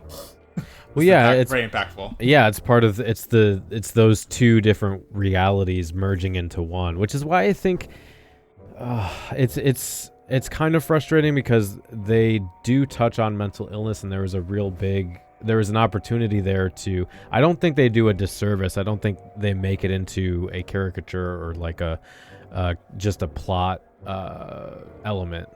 But there was an opportunity to make it more impactful than what it is, to kind of mirror real life mental illness, which I think is something that Hellblade does really well, where they're showing you. They're at least trying to imitate what it's like to see visions or to hear voices or that kind of thing. And I don't think it's done poorly. I just think there was they could have done more with it. I understand. Alice as a character, I don't think she's a bad character. I feel like she does kind of have her own voice and her own personality, and she's more fleshed out than how badly it could have gone. True. But she, on the other hand, she's also kind of two-dimensional in a way. Well, I think that's also a product of the time. I mean, games in 2000, let's be honest, there wasn't a ton of character development during that time. I mean, there were in very specific games, but they were usually big budget, and let's be honest, Alice wasn't a huge budget game. So this Alice Madness Returns, though, came out in 2014, I want to say. I think it's 2011, actually. 2011, okay. So a little older, yeah. Oh, yeah, because it was like 10 years after. Yeah, that's right. Yeah. Yeah, I mean, I still feel, though, because it's playing off of a character that's already there. It's kind of, there's not, once you have a character that's established, if you try and build too much on that character, people are like, "Oh, this is you're trying to make more of it than what it is." But if you don't do enough of the character, then people are like, "Oh, you didn't play out all of her personalities." And so, I'm sure they felt that they were dancing a sort of line, trying to find where this character needs to be able to develop to feel fulfilled to the player. Well, I haven't played the first game. I watched the cutscenes on YouTube and stuff, and as interesting as she was, she didn't really have that much of a personality. So I think when they did Madness Returns, they tried to give her more, because I feel like she was more lively in the sequel than she was in the first one. But yeah. And it's funny because Alice is kind of the embodiment of the early 2000s Gamal Goth, the angst persona. Yeah. I'm trying to remember what you understand me. What that female character who is on a bunch of backpacks and what was it? It is Emily Strange. Emily Emily Strange. Oh That's what God, I think of. The kind of platform boots and spooky brooding attitude. Long black hair and and the cat. Yeah, yeah, the Oh cat. God. Which is cool Wow. because it's again, like going back to Vampire the Masquerade was also kind of a reflection of its time and the crossover with the vampire community and goths, whereas Alice as a character is also kind of, and the Tim Burton aspect of it, also kind of a reflection of that period of time as well. Yeah, fair enough. Yeah. Because I think, because like I said, I know we brought up Blood Rain, but because Blood Rain 2 was the first game I played where I experienced violence, and Rain herself, she kind of feels like that too, and that game came out in like 2004, so Yeah. still in that time frame. I think Blood Rain the movie might have been the first time I experienced boobs. Really? Yeah. You remember when Blood Rain was in Playboy? No. Oh, Yeah, that, it that, was pic- like- that little she was picture, like- right? Yeah, she was like the first video game character to be in a Playboy magazine. Oh my god. Yeah, they were like super big on it. Amazing. I thought remember a Laura, bunch I of thought Laura Croft articles. was in one already, though. Was she? I feel like she was, but I could be wrong. Maybe I could be wrong. Now, Very easily. now I spend half my time playing hentai flash games on web browsers and getting viruses, so Ooh, it's fun. not even that cool anymore. Are you playing hot adult games? Hot adult. Yeah. Hot adult Lots of tentacles games.com. and tails and things like that. Oh dear. Notice me when you say senpai. tails, though, do you mean like Tails from Sonic? Because we're gonna have to have a talk. No, well, I'm sure. Well, Rule 64, right? So there has to be something. Oh my There has to be something. You mean No. 34? 34, yeah, whatever it is. 64 and 30, 62 and 34. Comedian. Yeah, I get those You mixed up. new to the internet? Yeah, I'm a noob. I haven't the 4chans and the whatevers. I don't get it. Here's a fun game for all of you people at home. Go to Google and Google your name and then the hedgehog deviant art. Oh, no. You'll find some really amazing things. Oh god. Oh man. You will find some really wonderful things. Post those in the comments. I'd love to see them. They might even come across Stanek. Oh, Sonic Hedgehog.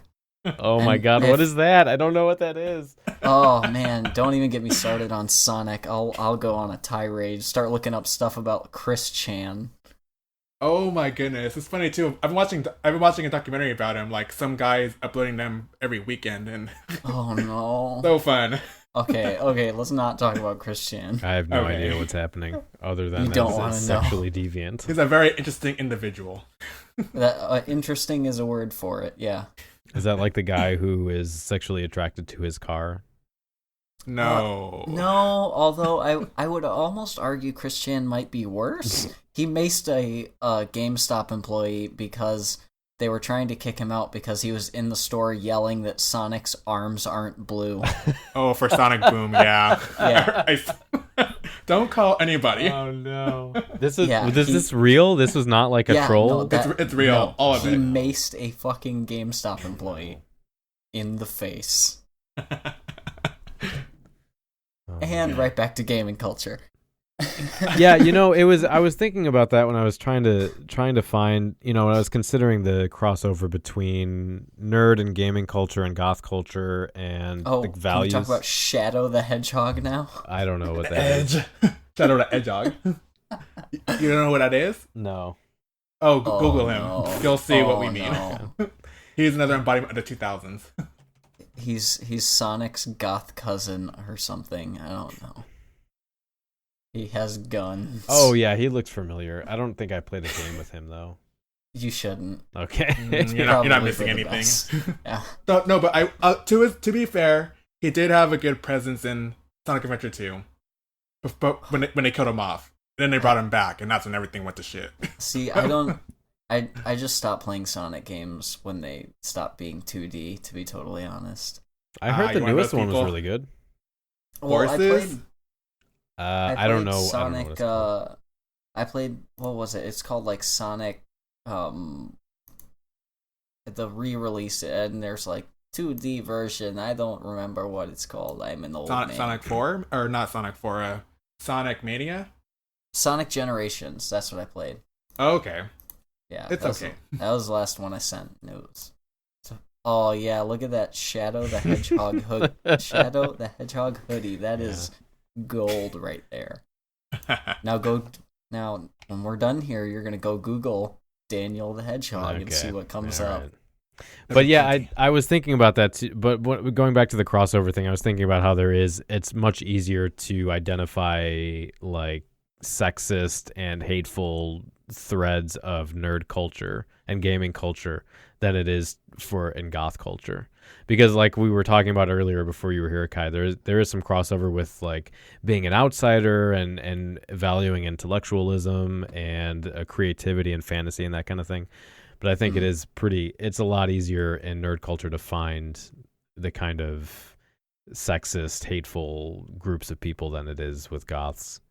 Oh yeah, definitely. Yeah, I mean, you have your manipulative people in the goth culture who are, I'm goth king vampire man. Yeah. I'm gonna show you the sexy train. Lord penis. Or fame hungry whores. Yeah, exactly. It's you definitely have those people in goth culture who are like, I'll take you under my wing. I'm a real vampire. Yeah. But at the same time, there's not as much prevalent sexism because it's very heavy, unfortunately, in the gaming community of people being like, yeah, get in the kitchen, bitch. Yeah, make me a sandwich.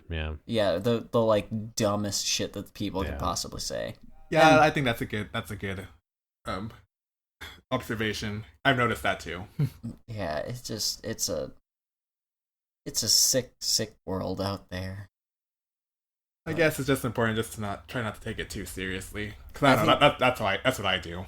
Well, and I think one of the things that's important is, to a certain extent, just ignore those people, because what they want is attention, be it negative or positive. So the more attention you give people like that, and that includes being negative and, negative attention being like, hey, stop that, what you're doing is wrong.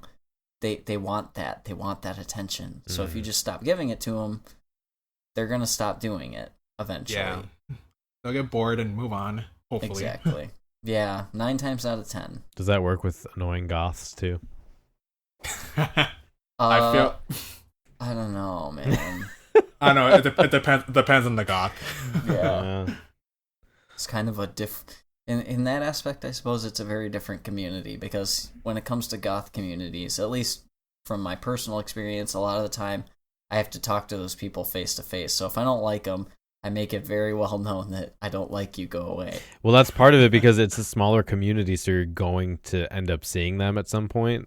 Whereas because like we were saying, nerd culture has become so mainstream that there's millions of people online, and like you'll never, if you just ignore them, you won't see them again. But if especially like an in-person goth community, you're going to keep running into those people. So I guess you can't really just ignore them. You kind of have to deal with it. Well, yeah, you either have to make it well known that you don't like them, right, and they should just leave you alone, or you just be cordial even if you don't like them and they just don't annoy you to that extent. Yeah. So Alice the Madness returns. Yeah,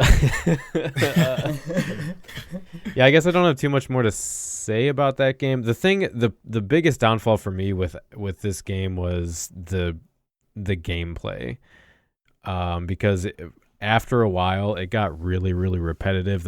I'm not a big platformer, and so doing constantly jumping over and over and doing the same things over and over was not fun for me. And the combat itself, and this was before I even played Dark Souls. Like, Dark Souls has ruined combat in every other video game ever for me. Like, I'm replaying The Witcher 3 right now, and as much as I love that game, the combat is just, it's like, nope, not Bloodborne was that good to it was that good to you on Bloodborne? I mean, Dark Souls? Yeah, Miyazaki's ruined me for all other combat games. Yeah, Kai, you really got to play through the games and like get into the combat, because it kind of makes you realize, oh, this is what fluid combat in video games feels like. Yeah. Oh, I'm sure of it. Like I said, I have Bloodborne. I just need to get around to playing it. But yeah. I don't know. Like with, I was gonna say, like with that, it's funny how you mentioned that you're not into platformers, because that's my genre pretty much where I like to play. So that's why Alice didn't do it perfectly, but it didn't really bother me that much, and it was even more of a treat because you're platforming through a gothic inclined world, right? And that's something that's not really done all that much. So it was a treat for me. But I do understand though, it was really repetitive, especially the combat. Yeah. And I think the thing I heard it too is no boss battles. Could you imagine some of the bosses they could have come up with for that game? Oh man. Yeah. That's always kind of a shame. They kind of, and it feels like throughout the game you're about to fight a boss and then you don't. I know. Which and is kind of it frustrating. sucks because they could have come up with some really interesting looking bosses. Yeah. But Bloodborne does that. Bloodborne has crazy fucking crazy looking bosses. Yeah, I've seen some pictures. Yeah. They're out there. Bring me that From Software penis. I need to jack it real hard right now. It gets weirder and weirder as you go on too. It's pretty great. And this goes for a lot of different games, but I can think of gothically inclined games, that are any number of play styles as well. Like you have Vampires, which is heavily RPG centered. It's mostly just like talking, dialogue, and character development. You have Bloodborne, which is mainly combat based. It's mainly, you're figuring out new areas and exploring. And then you have Alice, which is mainly like platforming. And then honestly, one that I was thinking of just now, and I guess this would fall into like not traditional goth Victorian sort of goth, but more like dark aesthetic, would be like point and click games like I Have No Mouth and I Must Scream, based off of the short story. I have not heard of that. I've heard of it but never played it. You guys should read the short story. It's absolutely horrifying. Okay. Will do. All right. Yeah. So, well, before we go, so I'm probably going to wrap it up here in a little bit. Are you going to well, here, let me ask you this question first. What would you want out of Shadows Die Twice? Would you want a Bloodborne sequel? Do you want something new? Do you want a new Dark Souls game? What do you hope that is? I mean, having a sequel to Bloodborne would be a neat thing. Really, all I care about is that they keep with the heavily environment based game, and they keep the combat solid. That's really all I care about. I don't care. They could make it a space adventure for all I care.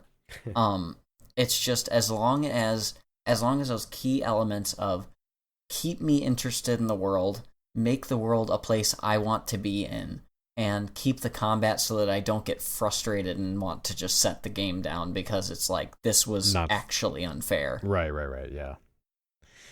Well, I don't know. You should play through Bloodborne, though, because I feel like that game is self-contained and the story works because of that.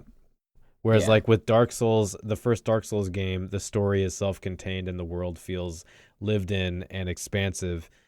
And it feels like that game wasn't made to have a sequel. And then once you start putting sequels on, they don't live up to what that game was, which is why I think they should do a whole new IP. See, that's where I sort of differ, is I like the concept of the Dark Souls sequels, because the concept of the Dark Souls sequels are not direct sequels where it's like you're playing the same character and blah blah blah blah blah. They're this concept of you're in the same world and you're the same sort of character, but you're trying to figure out how to end this cycle. Well, Dark Souls 3 was pretty close to that, though. Yeah, well, and that's exactly what it was. Is it was this idea of you're ending the cycle that has created this and made this sequel. Essentially, you're ending the sequels. Yeah. Well, which I felt was a cool way of doing it. Yeah, except the fan service was too much. Like, I can only be jerked off so much, Miyazaki. After a while, it just starts to hurt. Yeah, it's too raw. Yeah, start getting raw. Yeah. Put a little lube on there. That's why I thought Dark Souls 2 was so good, because it wasn't. It touched on some of those characters, but it wasn't. Oh man! But that's Dark a whole Souls other 2. Like, people.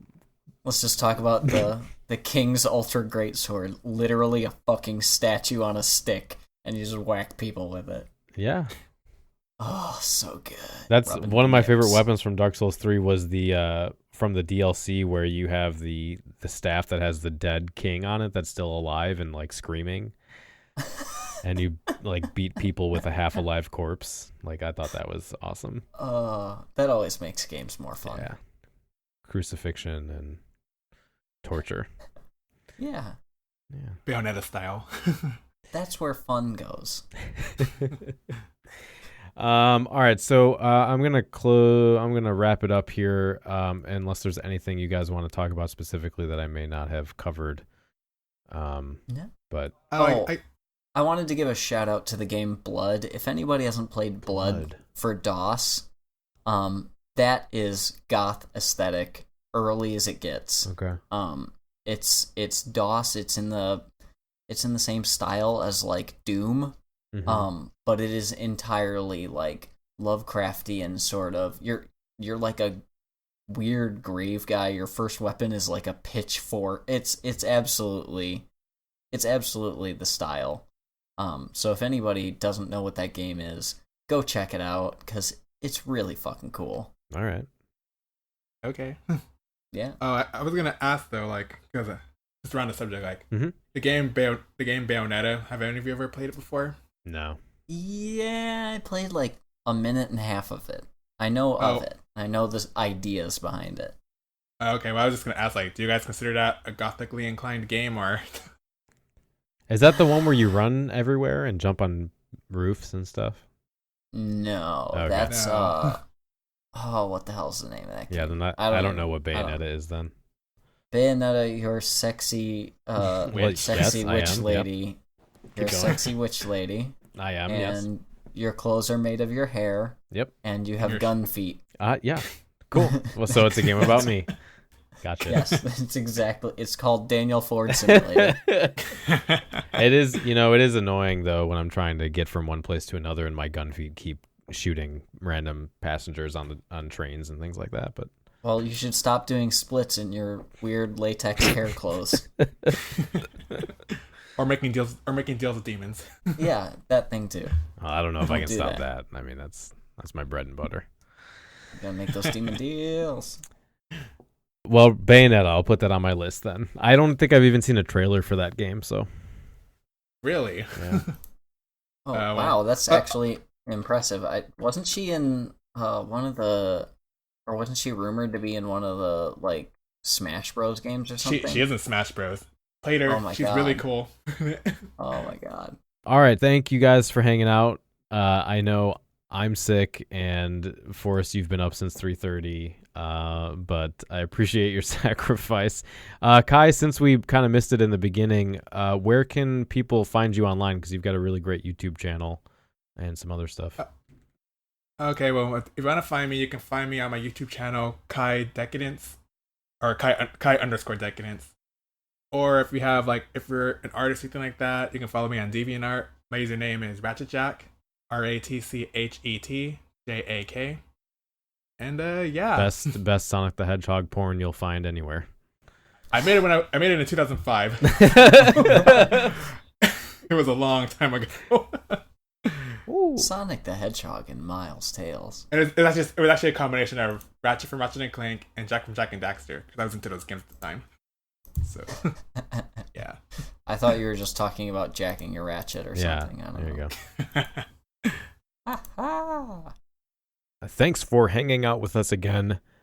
We'll be back next month with guest Zachary of Living the Strange Life to talk about why some goths are eschewing aesthetic signifiers in favor of becoming quote-unquote internally goth, why some goths of color feel they are being held to a different standard, whether or not the goth lifestyle is based solely on what we consume and how much money we can spend, and why Elle Magazine decided not to use our Queen of Goth, Michelle's interview in their fashion article.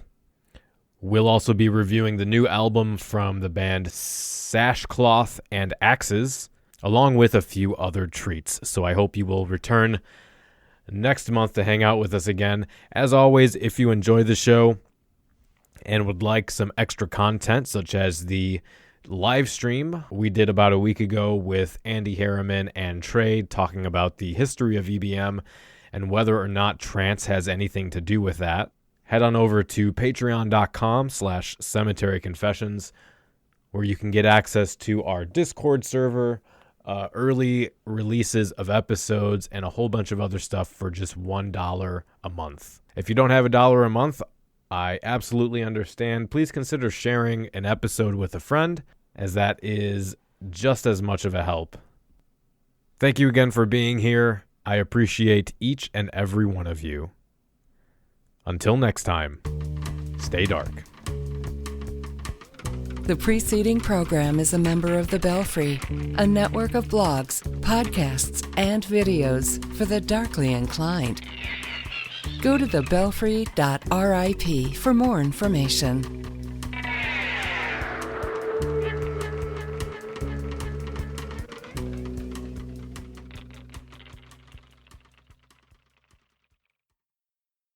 Kai, if you missed it earlier, I did post a YouTube link to Tidus from Final Fantasy X laughing, which I feel is very important for all of us to watch. Alright, so that I can... It sucks too, because, I mean, as cringe as it is, I still find it kind of charming in a way. But probably because I like James Arnold Taylor as an actor. Yeah, and I think Tidus's laugh in there was just a little much, but I agree. The voice actor's wonderful. I remember I was telling Daniel that he's the same voice actor who did Woldor Sockbat from Drawn Together. I know. I was so surprised when I found that out too. I know, it blew my. It was like so different. Blew my mind. I was like, how is that the same person? You know, I guess it just means he has good range. Yeah. If he can go from like Woldor to Ratchet to Tidus. Yeah, that's true. Well, that's my aspiration, is to do that. So. Voice act? Yeah, that's what I want to do. So, I'm trying. Oh, like, is it like something you just want to do for a long time now, or is this something more recent? Oh, this is something I've always wanted. By always, I mean since like youth, I've wanted to do, but just recently kind of tried actually doing it. You know what I mean? Yeah. Well, what influenced you to want to go down that path? Watching the movie Mrs. Doubtfire. When I was Robin Williams. When I was a kid, I was like, wait a minute, people get fucking paid to do cartoon voices? Are you kidding me? Is that a joke? Yeah. It was like mind blowing to me. It's funny too, because you really don't think about voice acting until like you watch a show or play a game where the voice changes and you're like, that doesn't sound right. Yeah. Well, and then you have people like John DiMaggio who does friggin' Bender and then goes and does Waka from Final Fantasy X. It's like, what the hell? Wait, that was him? Yeah, dude. Yeah. Oh my goodness. Is that not... And Tara Strong is Riku. Oh, I knew that one. Like, I know she's used that voice before on another character. I can't think off the top of my head, but I know she's used that voice before. But damn it, I didn't know that one though. Like, dang. Yeah. Like I said, good range. Yeah, he's insane. He's a really phenomenal voice actor. Yeah. But I guess that's why he gets big roles like Bender. Yep. Bite my shiny ass. Oh, that shiny metal ass. Yeah, whatever that is. I never watched that show. So Daniel's too cool to watch Futurama. You don't know what you're missing. I watch like Rick and Morty, like all the cool philosophers do. Is it because you have a very high? You have a very high IQ. I have a high IQ. I'm a patrician who watches Rick and Morty.